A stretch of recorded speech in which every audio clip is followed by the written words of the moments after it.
Hello student, this is a very simple question over here.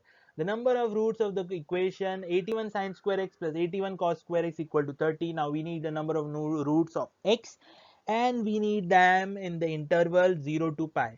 So how are we going to do it is we are going to use the identity in this case which says cos inverse x is equal to 1 minus sine inverse x.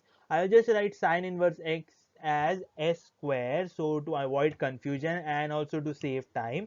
So over here we can write this, and once we write this we get 81 sine square x plus 81 1 minus sine square x, and we know that when we have a subtraction in the indice of a number, we can write them in the division by this form over here. So this over here is actually equal to this term over here,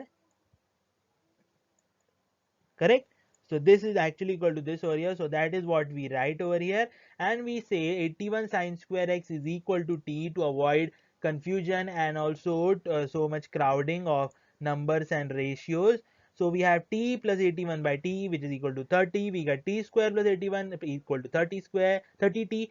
We add t square minus 30t plus 81 is equal to 0. Once we simplify this enough, we get t minus 3 and t minus 27 equal to 0. So the value of t comes out to be 3 and 27, and we know t is 81 sine raised to sine square x. So we write 81 raised to sine square x equal to 3 or 3 cube, which is 27. So we have 3 raised to 4, which is 81 on the left hand side, and 3 raised to 1 and 3 raised to 3 on the right hand side. We equate both of them individually and get the value of sine square x as 1 by 4 or 3 by 4 in 0 to pi, where sine x is greater than 0. So sine x has to be 1 by 2 or root 3 by 2 in this 0 to pi. Sine a is always positive in 0 to pi. So we have x as pi by 6, pi by 6, pi by 3 and 2 pi by 3. So the number of solutions become 4. Thank you.